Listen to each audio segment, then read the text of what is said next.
때부터 맹인된 사람을 보신지라. 제자들이 물어 이르되 랍비여, 이 사람이 맹인으로 난 것이 누구의 죄로 인함이니까? 자기니까 그의 부모니까? 예수께서 대답하시되 이 사람이나 그 부모의 죄로 인한 것이 아니라 그에게서 하나님이 하시는 일을 나타내고자 하심이라. 때가 아직 낮음에 나를 보내신 이의 일을 우리가 하여야 하리라. 밤이 오리니 그때는 아무도 일할 수 없느니라. 내가 세상에 있는 동안에는 세상의 빛이로다. 이 말씀을 하시고 땅에 침을 뱉어 진흙을 이겨 그의 눈에 바르시고 이르시되 실로암 못 가서 씻으라 하시니, 실로암은 번역하면 보냄을 받았다는 뜻이라. 이에 가서 씻고 밝은 눈으로 왔더라. 이웃 사람들과 전에 그가 거린인 것을 보았던 사람들이 이르되 이는 앉아서 구걸하던 자가 아니냐? 어떤 사람은 그 사람이라 하며 어떤 사람은 아니라 그와 비슷하다 하거늘 자기 말은 내가 그라 하니, 그들이 묻되 그러면 내 눈이 어떻게 떠졌느냐? 대답하되 예수라는 그 사람이 진흙을 이겨 내 눈에 바르고 나더러 실로암에 가서 씻으라 하기에 가서 씻었더니 보게 되었노라. 그들이 이르되 그가 어디 있느냐? 이르되 알지 못하노라 하니라. 아멘. 예수님께서 날 때부터 맹인된 사람을 고치셨다라고 이야기합니다. 이 맹인된 사람은 성전 문 앞에서 아마 구걸을 하고 있었던 것 같아요. 8절에 보면 이웃 사람들과 전에 그가 거린인 것을 보았던 사람들이 이르되 이는 앉아서 구걸하던 자가 아니냐. 그러니까 이 사람이 맹인된 자로서, 그 당시에는 맹인되거나 장애인이죠. 이 다리를 쓰지 못하거나 그렇게 되면 저주를 받았다, 뭔가 죄 때문에 그랬다, 그러므로 굉장히 사람들이 피하는 부류 중에 한 사람이었던 거예요. 그래서 세상적으로 뭔가 일을 할 수 있는 사람이 아닙니다. 자격이 될 수 없죠. 누가 직장을 주질 않으니까요. 그러다 보니까 자기가 할 수 있는 것은, 성전은 그 모든 이스라엘 백성들이 다 왔다 갔다 하는 곳이니까 그 아마 미문에 앉아서 구걸을 하고 있었던 것 같아요. 오늘도 아마 예수님이 지나가실 때 그 제자들과 예수님에게 구걸을 하고 있었던 것 같습니다. 그때 예수님께서는 그 맹인된 자에게 너는 가서 실로암에 가서 씻고 와라 라고 명령했죠. 그리고 침으로 뱉어서 흙을 짓이겨서 그 진흙으로다가, 침으로 짓이긴 진흙으로 눈에 바르고 너는 실로암 못가에 가서 씻고 와라 그랬더니 나았더라 라고 하는 장면입니다. 예전에 제가 들었던 얘기도 있고 한번 뉴스에도 나왔던 적이 있는데, 어느 기도원에서 눈을 찔러갖고 실명이 됐다더라, 이런 얘기들, 그리고 귀신을 쫓는다고 안수하다가 구타로 너무 때려가지고 죽었더라, 이런 얘기들. 이 보통 기도원에 가면 금식을 많이 시키기 때문에 굉장히 체력적으로 떨어져 있는 상태고, 그리고 면역력이 굉장히 떨어져 있는 상태인데 구타를 하거나 아니면은 더러운 그런 손으로다가 그 환부를 긁어서 더 병을 악화시키는 일들이 지금도 있고 계속 끊임없이 그런 뉴스들이 계속 나오죠. 그래서 성경에 대해서 대단히 무지하기 때문에 그런 겁니다. 예수님이 침을 뱉어서 모래에 침을 짓이겨서 그 더러운 방법으로 했지만, 그것을 더럽다고 생각하지 않고 이 소경이 믿음으로 받아들였기 때문에 믿음을 시험하시는 거고, 또 이게 치료의 방편이다라고 오해를 하는 거예요. 그래서 오늘날도 많은 사람들이 예수님이 이렇게 했기 때문에 우리도 그렇게 할 수 있다라고 하는 잘못된 성경의 적용 방법 때문에 오늘날도 기도원에서는 이런 말도 안 되는, 이성에 맞지도 않는 일들을 해나가면서 그것이 성령의 역사라고 속이고 있는 것에 대해서 우리는 경계해야 됩니다. 오늘 복음서에서 예수님께서 침을 뱉어 흙을 짓이겨서 지금 이 여인에게 그렇게 낫게 하고 실로암에 갔다 와라 라고 한 것은, 이것을 이렇게 너희들은 눈을 고치고 병을 고쳐라 라고 하는 어떤 치유의 방편을 우리에게 알려준 것이 아니라, 주님은 그 당시에 바리새인과 서기관들에게 정확하고 명확한 하나님의 궁극적인 어떤 메시지를 주기 위한 하나의 방법이었던 거예요. 예를 들어서 에스겔이 하나님의 메시지를 주기 위해서 말로만 전파한 것이 아니라 선지자의 이름으로 어떻게 했죠? 4일 동안 누워있고 우초로도 누워있고 벌거벗고 다니고 이런 일들을 한단 말이에요. 그런 것이 에스겔이 그렇게 했으니 하나님의 사람은 다 뭔가 그렇게 희한한 방법으로 메시지를 전해야 된다라고 하는 게 아니란 말이죠. 그 당시에 그 이스라엘 백성들에게 주고자 하는 하나의 방편이었고, 그거는 그 역사로 끝나는 거지. 그것이 동일하게 우리에게 하면 죄사함도 받고 병도 고치고 우리도 그렇게 해야 된다라고 적용하면 그 문제가 생기더라는 거예요. 오늘 메시지, 특히 침을 발라 흙을 짓누기요, 눈에 발라 실로암 못에 가서 씻고 와라. 그랬더니 낫게 되었다라고 하는 메시지가 그 당시에 듣고 있었던 바리새인과 서기관들에게 어떤 메시지를 주시려고 했던 것이며, 그리고 더 나아가서 오늘 그럼 우리에게 이 본문은 우리에게 어떤 메시지를 주시려고 했는지 그 은혜를 좀 같이 나누려고 합니다. 우리도 이런 이야기를 많이 합니다. 예수님께 그 유대인들이 날 때부터 맹인된 자를 향하여 아마 이렇게 물어봤어요. 이 사람이 이렇게 날 때부터 맹인됐다는 것은 뭔가 죄 때문이 아닙니까? 그럼 이 사람의 죄입니까? 아니면 이 사람들의 부모의 죄입니까? 라고 물어봐요. 이거는 성경에만 있는 얘기가 아니라, 예를 들어 불교 같은 경우에도 우리가 이렇게 고통 중에 있는 것은 바로 업보 때문이다 라고 이야기해요. 그래서 전생에 나의 죄 때문이다 라고 말을 하고 있죠. 즉 사람들은 항상 뭔가 죄, 업보 이런 것이 있어서 나에게 고통이 있는 거야. 내가 이 사람을 만나 이렇게 고생하는 건 내가 전생에 잘못해서, 이게 우리나라 불교적 사고 가운데 있는 사람들이 흔히 하는 얘기죠. 근데 꼭 그런 불교적 사고가 아니더라도 우리는 그런 이야기들을 자주 해요. 또 예를 들어서 옛날 뭔가 잘못되면 우리 선조들은 뭐라고 했습니까? 조상 탓을 하죠. 이 조상 때문에 우리 몇 대 조상이 뭐 그랬다더라, 뭐 무당이었다더라. 그래서 그 흐름이 굉장히 안 좋다더라. 묘자리를 잘못 썼다더라. 그 묘가 수맥이 흐르는 곳에다가 우리가 써서 우리가 이지영이 됐다더라 라고 하는 식으로 우린 이야기죠. 그것뿐입니까? 예를 들어서 쉽게 얘기해서 우리 아이가 뭔가 당황스러운 일을 닥쳤을 때, 뭔가 고통이 닥쳤을 때 바로 부모님은 어떤 생각이 들어요? 미안하, 내가 혹시 죄를 범해서 그런 거 아닌가? 내 죄 때문이 아닌가라고 모든 부모는 오늘날도 그렇게 생각을 한단 말이에요. 이건 뭐죠?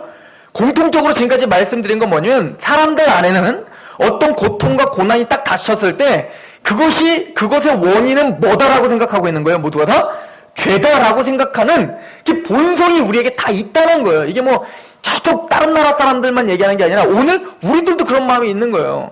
저희 아내도 저희 하준이가 엄청 아프니까 그냥 미안하다고 하더라고요. 하준이한테 미안하다, 내가 미안하다. 뭘 미안해요?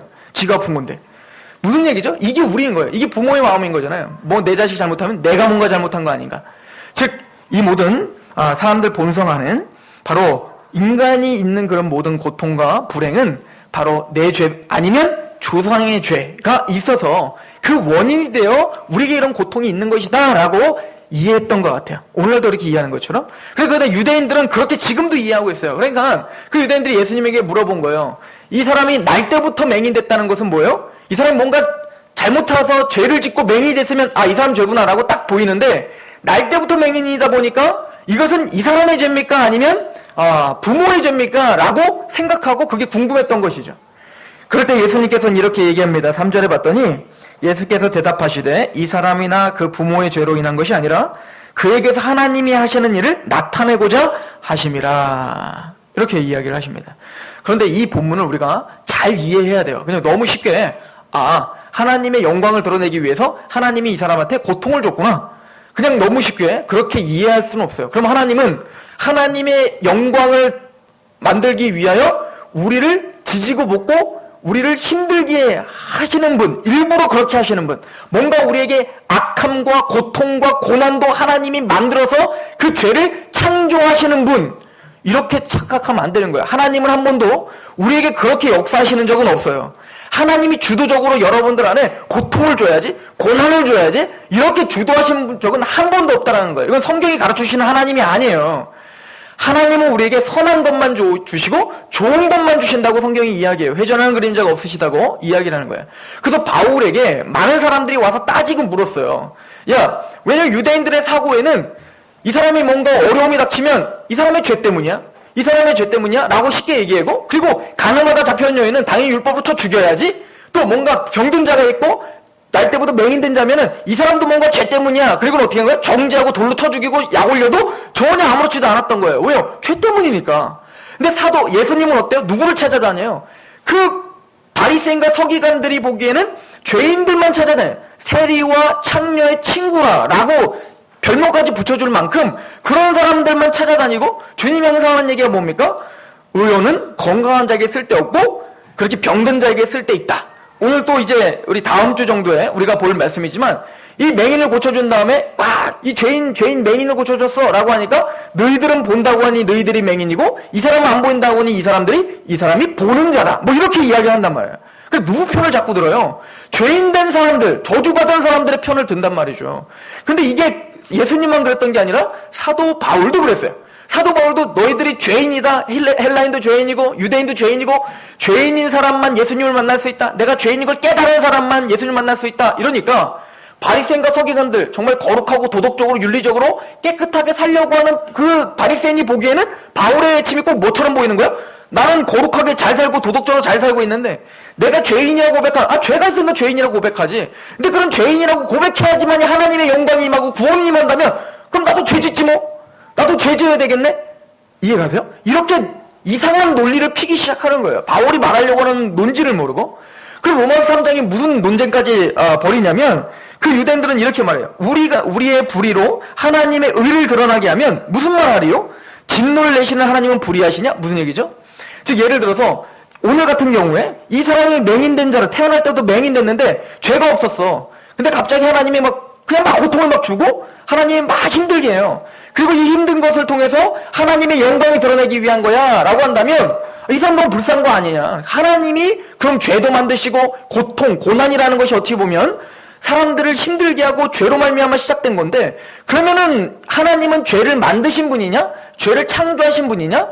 그러면 우리가 거짓말을 해갖고 그 거짓말의 결과가 하나님의 영광이 됐다면 그럼 나 거짓말한 거 죄 아니겠네? 이런 논리들로 이런 궤변들을 많이 이야기했다는 거죠. 그때 사도 바울은 이렇게 말해요. 그러면 선을 이루기 위하여 악을 행하자 하지 않겠느냐? 어떤 이들이 이렇게 비방하여 우리가 이런 말을 한다고 하니 그들은 정죄받는 것이 마땅하리라. 아니다. 죄는 죄고 죄는 죄인 것이다. 그래서 하나님은 죄를 만드시는 분도 아니고 고통을 주시는 분도 아니라는 거예요. 그럼 예수님은 우리의 모든 고통과 고난이 죄 때문이다 라고 하는 것을 부인하는 것이냐? 그건 아니에요. 왜 그러냐? 성경 전반적으로 여러분들에게 주어지는 고통과 고난, 전쟁 이런 것들 있잖아요. 많은 사람들이 묻잖아요. 여러분들한테. 아니 하나님이 살아계시면 선하신 하나님이 살아계시면 왜 전쟁이라는 게 있어요? 왜 고통이 있어요? 아니 왜 이렇게 아픈 사람들이 많아요? 아니 왜 이렇게 악을 이겨야 되는데 이 세상에는 악이 선을 자꾸 이기고 있잖아요. 이런 일들이 왜 있습니까? 라고 할 때 그러므로 하나님은 그 악과 고통과 죄를 창조하신 분 아닙니까? 라고 우리에게 자꾸 물어본단 말이에요. 그러나 성경 전반적으로 하는 얘기는 모든 고통, 모든 고난은 죄 때문이라고 성경이 말하고 있어요.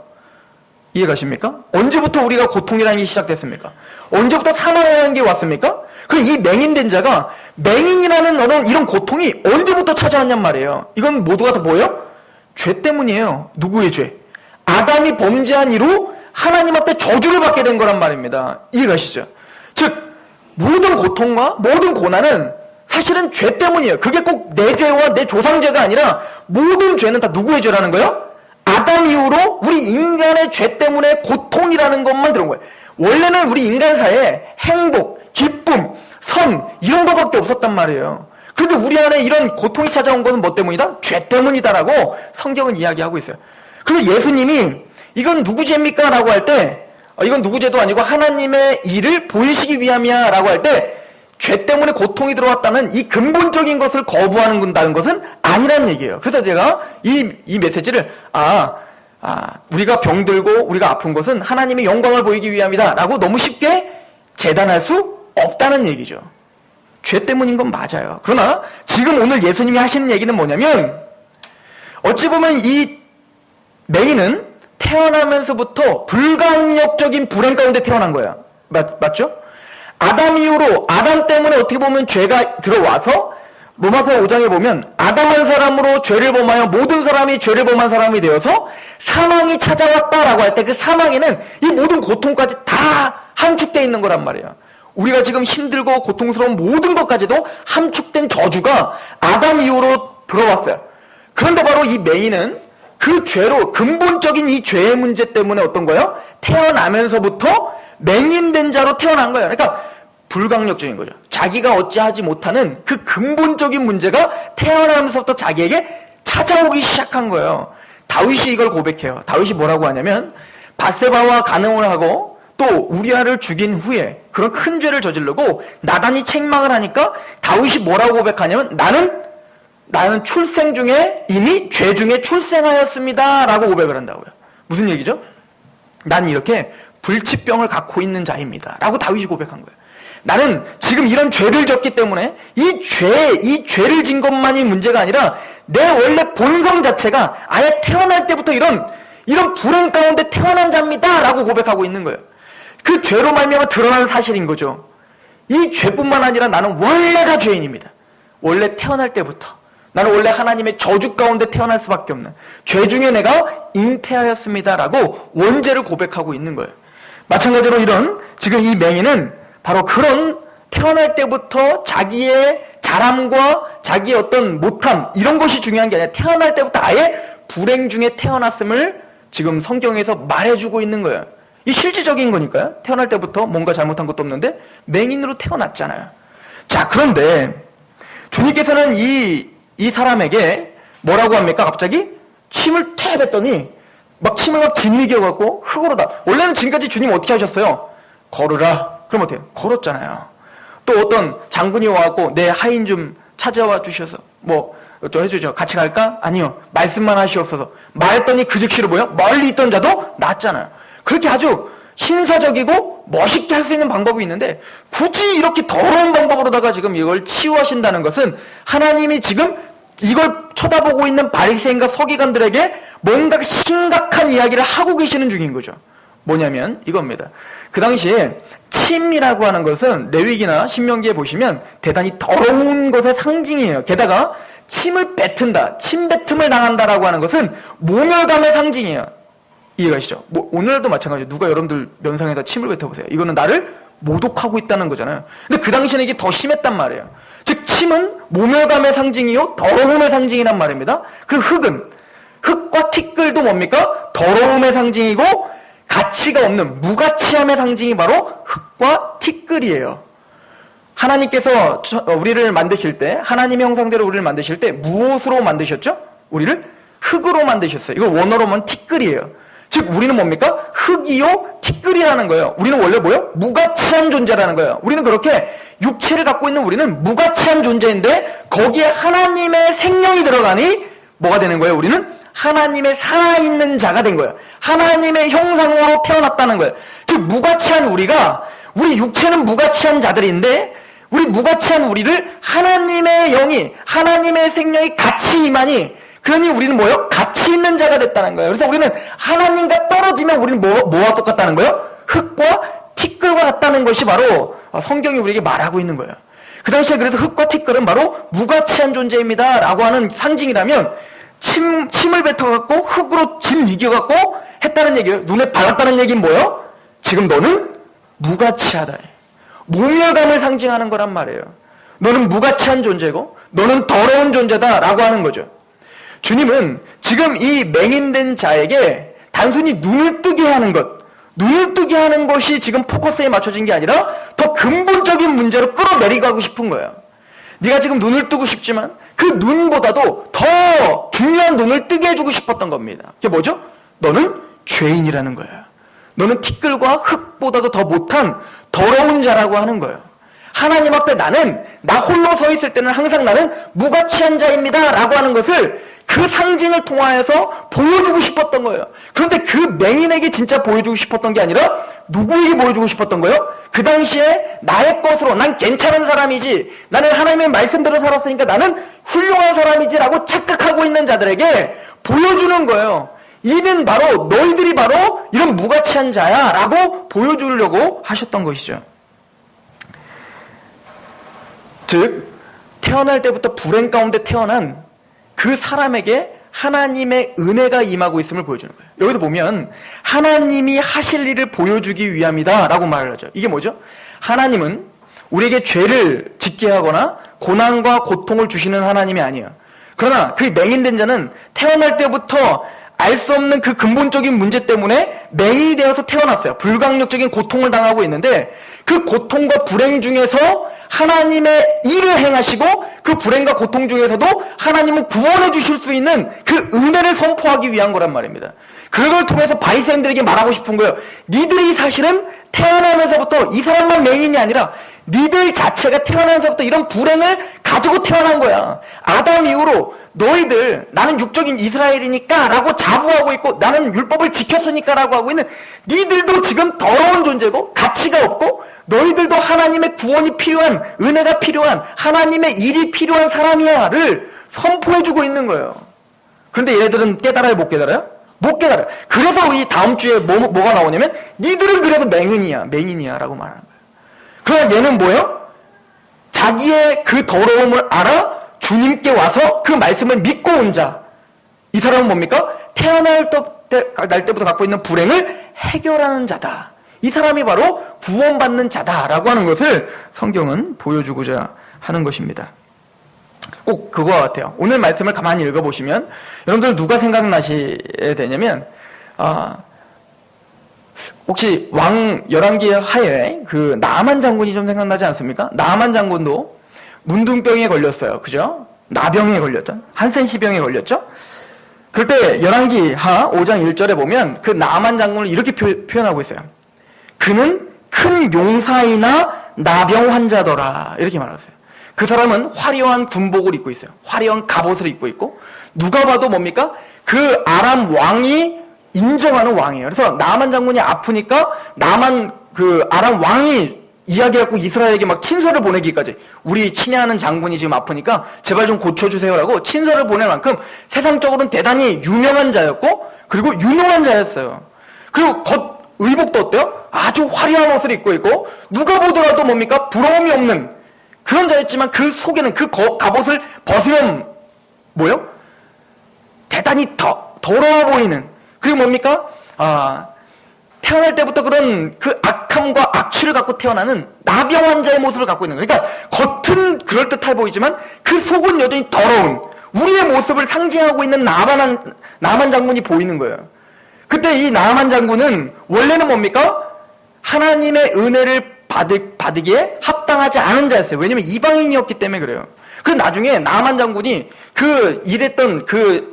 끌려왔던 이스라엘 어떤 그 소녀가 우리나라에 가면 좋은 선지자가 있고 그 사람을 통해서 하면 당신의 병을 나을 수 있을 텐데 이 소식을 듣고 왕한테 얘기했더니 아람 왕이 친서를 보내잖아요. 우리 나만 장군 보낼 테니까 그 사람 좀 잘 고쳐줘라. 그랬을 때 그 이스라엘 왕이 뭐라는 줄 아십니까? 이렇게 이야기를 해요. 이스라엘 왕이 그 글을 읽고 자기 옷을 찢으며 이르되 내가 사람을 죽이고 살리는 하나님이냐? 그가 어찌하여 사람을 내게로 보내 그의 나병을 고치라 하느냐? 그 왕이 더불어 시비하려 함일 줄 알라. 무슨 얘기죠? 아니 우리랑 지금까지 전쟁했던 원수의 왕이 내가 무슨 사람 고치고 살리는 내가 하나님이야? 그러면서 조롱을 하죠. 그리고 그 마음에는 뭡니까? 그 원수된 자에 대한 미움이 있었던 거예요. 아니 원수된 장군을 내가 왜 고쳐? 그렇게 했다가 괜히 우리를 쳐들어오면 어떡해? 게다가 그 나아만 장군이 우리에게 오면 혹시 그걸로 통해서 뭔가 시비 걸려고 지금 시비 거는 거지 이거는 진전성이 떨어져라고 원수된 자에 대한 철저한 경계를 한단 말입니다. 즉 이 얘기는 그는 하나님의 은혜, 이스라엘의 하나님에게 은혜 받을 수 있는 자격이 안 되는 거예요. 즉 하나님의 은혜에는 외인인 자였어요. 이 나아만 장군은. 즉 이 맹인이 그랬던 자입니다. 이 불행과 죄 가운데 있었던 이 사람은 하나님의 은혜를 받을 수가 없는 자예요. 그래서 성전에 못 들어가요. 이 사람은. 왜냐하면 율법대로 보면 눈이 보이지 않고 다리를 저는 자는 성전에 들어갈 수 없어요. 그래서 지금 이 맹인은 어디 앞에 앉아 있는 거예요?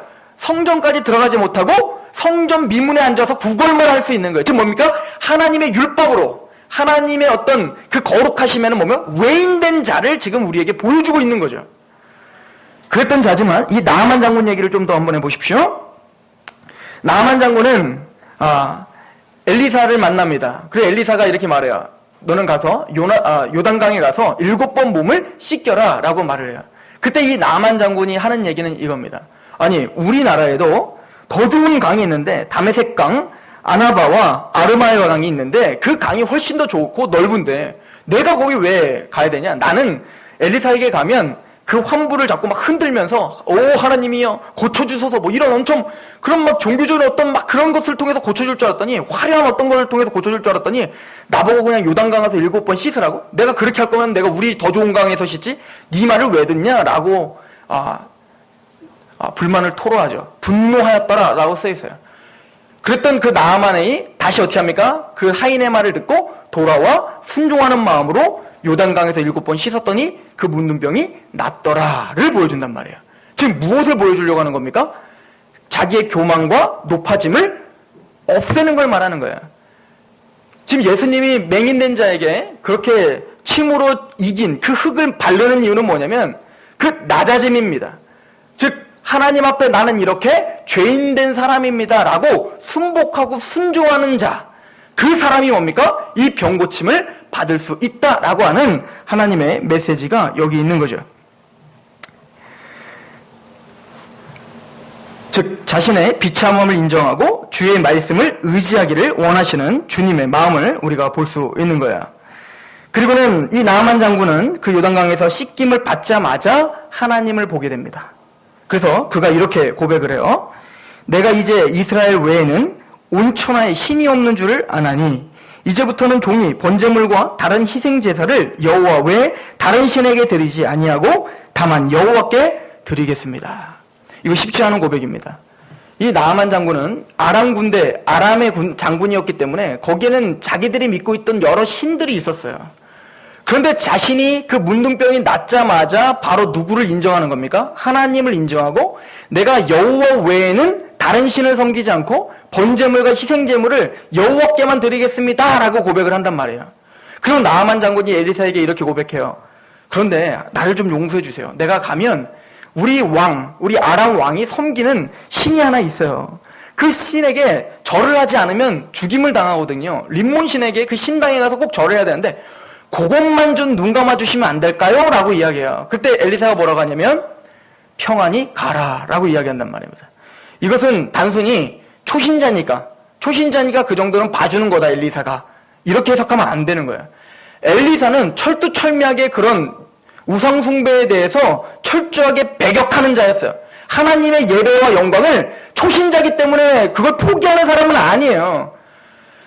즉 평안히 가라라고 하는 말은 하나님의 은혜가 너와 함께 할 테니 평안히 돌아가라는 거예요. 걱정 말고 돌아가라는 거예요. 하나님이 너를 주장해 줄 거라는 거예요. 너를 병 고쳐주신 하나님의 기적의 하나님이 그 아람 왕도 제어해 주실 거야. 그러니까 너는 하나님만 믿고 평안히 가라고 말한 거지. 그 정도로 하나님 눈 감아줄 거야 라는 그런 구절은 성경 전체도 없어요. 이해가십니까? 하나님의 예배와 하나님께 영광을 돌리는 데서는 절대 타협함이 없는 거예요. 그런데 이 나아만 장군이 자신의 병이 고쳐지고 바로 누구를 바라본 거예요? 하나님을 만나고 하나님이 주시는 그 평강 가운데 힘있게 살아가는 것을 우리에게 보여주고 있는 거예요. 자, 오늘 이 맹인된 자도 마찬가지예요. 이 맹인된 자도 예수님을 만나 그 자기의 비참함을 깨달아 눈이 떠진 이후에 하나님이 어떻게 합니까? 나아만 장군에게 말한 것처럼 실로암에 가서 씻어라. 실로암은 여기 봤더니 보냄받았다라고 하는 뜻이래요. 정확하게 그 뜻을 알려줬다는 건 우리에게 뭔가 의미가 있다는 뜻이죠. 즉 하나님께 보냄받은 그 예수 그리스도의 말에 순종한 자. 그래서 뭡니까? 그 예수님 말에 너는 실로암으로 가라 라고 했을 때 그 예수님의 말씀을 들어 그게 왕의 명령이라 믿고 그게 하나님의 명령이라 믿고 보냄을 받은 자. 이게 뭐죠? 예수님의 말에 그대로 단순하게 순종한 자를 말하는 거죠. 그 자가 뭐예요? 눈을 뜨더라 라고 하는 거죠. 그래서 오늘 말씀을 한번 보세요. 요한복음 9장으로 한번 가보시면, 자, 우리 7절에 보면 이르시되 실로암 못가에 가서 씻으라 하시니 실로암은 번역하면 보냄을 받았다는 뜻이라. 이에 가서 씻고 밝은 눈으로 왔더라. 실로암으로 갈 때는 뭡니까? 맹인되었지만 하나님의 그 보냄받은 예수님의 말씀을 의지하고 보냄을 받아 갔더니 돌아올 때는 뭐가 됐어요? 보는 자가 되더라 라고 이야기를 하고 있는 것입니다. 이 말씀을 들었던 바로 바리새인과 서기관들은 대단히 큰 충격으로 와닿게 하기 위함인 거예요. 그리고 이 메시지는 단순히 그 맹인된 자를 눈뜨게 하는 데 목적이 있는 것이 아니라 그것을 통하여 영적 의미를 알려주고자 한 것입니다. 그럼 어떤 영적 의미일까요? 이런 거랑 비슷한 사건이 한 번 더 나오거든요. 베드로와 요한이 성전에 들어가는데 성전 미문에 똑같은 비슷한 자리에 이번에는 앉은 뱅이죠. 태어날 때부터 걷지 못하는 사람이 앉아 있었어요. 그 사람도 뭡니까? 성전에 마땅히 들어가야 될 사람이에요. 유대인이기 때문에. 하나님의 백성이기 때문에. 그런데 그 성전 못하고 성전 미문에 앉아 있었어요. 뭐 때문이죠? 걷지를 못하는 것 때문에 그렇습니다. 즉 뭡니까? 성전에 들어갈 수 없는 자요. 외인이었던 거죠. 그런데 그 베드로와 요한은 글을 보고, 구걸하고 있는 글을 보고 너는 예수 그리스도의 이름으로 일어나 걸어라 라고 이야기합니다. 그리고는 그 사람은 그 메시지를 듣고 순종함으로 일어났더니 일어나거라. 그리고 뭐라고 써 있냐면 그가 사도들과 함께 성전에 들어가 뛰며 찬송하더라, 찬미하더라. 자, 이건 대단히 큰 의미가 있어요.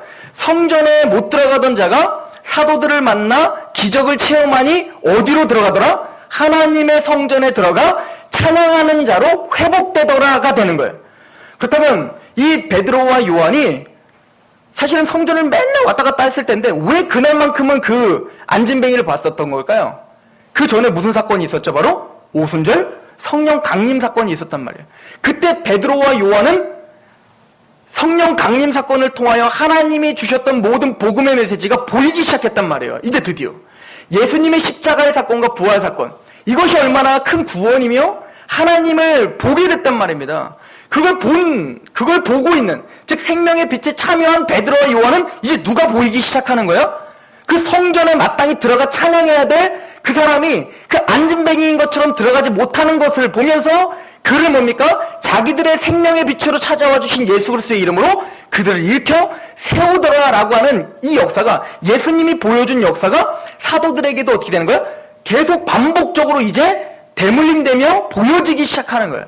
그 얘기는 무슨 얘기입니까? 여러분들도 바로 이 맹인들처럼 원래는 태어날 때부터 그 불행을 안고 태어나는 사람들이었어요. 누구 이유로? 아담 이유로. 그래서 우리는 죄의 저주 가운데 묶여서 우리가 죄의 저주 가운데 있는지도 모르고 살았던 자들인데 주님이 어떻게 한 거예요?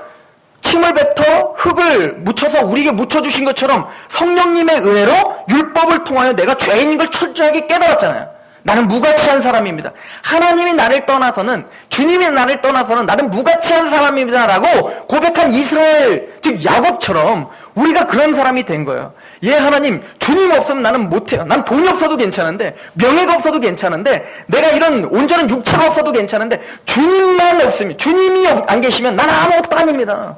나는 영원히 파멸해 갈 수밖에 없는 자입니다 라고 고백하는 자가 된 거예요. 이게 맹인된 자가 구원받은 우리의 모형이라는 거죠. 그리고 뭡니까? 그렇게 생명의 빛을 봐 내가 죄인인 걸 깨닫고 하나님의 은혜를 알게 돼. 하나님이 하시는 일을 봤잖아요. 나를 구원시켜 주신 예수님의 십자가 사건을 보았고 그분의 부활하심으로 내가 의인됨을 봤잖아요. 성령님의 은혜로 내가 거듭나서 나의 삶을 어떻게 인도하셨는지, 나를 구원시키기 위해서 어떻게 나를 인도하셨는지 그게 보이는 사람이 됐잖아요. 이게 뭐예요? 생명의 빛이신 주님이 우리 안에 비춰주어서 일어난 역사란 말입니다. 그러면 성령님이 우리 안에서 그런 역사를 이루었다면, 생명빛을 우리에게 비춰주셔서 이걸 깨달은 자가 됐다면 이제 누가 보이는 거예요? 우리와 똑같이 태어날 때부터 그렇게 해방받지 못하고 어떤 불행 가운데 휩싸이고 있는 사람들의 안타까움이 보이는 거예요. 그래서 그 사람들이 나에게 원하는 건 은과 금을 달라는 거예요. 베드로와 요한한테. 그러나 우리는 알아요. 이 사람이 진짜 필요한 것이 금과 은이 아니라 바로 복음이라는 걸 안단 말입니다. 그래서 우리는 뭐라는 거예요? 내가 금과 은은 없지만 내가 너의 예수 그리스도의 이름으로 일어나 걸어라 라고 하는 그 복음을 전하겠다라고 하는 거죠. 이것이 바로 오늘 주시는 메시지인 거예요. 우리는 맹인들과 같이 보지 못했던 자입니다. 보지 못했던 우리를 생명의 빛이 오셔서 깨닫게 하셨어요. 우리는 구원받은 사람은 반드시 이걸 고백하게 돼 있어요.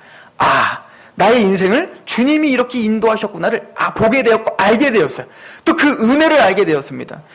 생명의 빛이라고 하는 이 단어가 어디 또 쓰여 있냐면 바로 앞장에 쓰여 있어요. 언제 썼던 말이죠?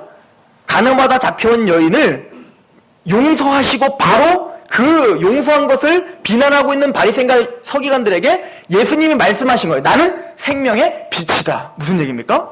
그 가늠하다 잡혀온 여인이 돌 맞아 죽어야 되지만 그 여인을 용서하는 것, 이게 뭐라는 거예요? 하나님의 일이다 이거예요. 이것이 뭡니까? 그 맹인이 눈을 뜬 일이다. 너희들, 바리새인과 서기관들, 너희들도 너의 비천함을 깨닫고 그렇게 나에게 돌아오너라. 이 메시지를 오늘 주시는 것이요. 또 우리가 그런 존재이며 또 그런 존재인 우리가 또 그렇게 맹인된 자를 바라볼 수 있는 눈이 이미 여러분들에게 열렸음을 선포하고 있는 메시지로 받아들이시길 소망합니다. 여러분들은 그 은혜 가운데 주님의 생명의 빛을 받은 사람들입니다. 그렇게 하나님께 감사하고 기쁨으로 그를 위해 섬기시길 소망합니다. 기도하겠습니다. 하나님, 우리 안에 금과 금이 필요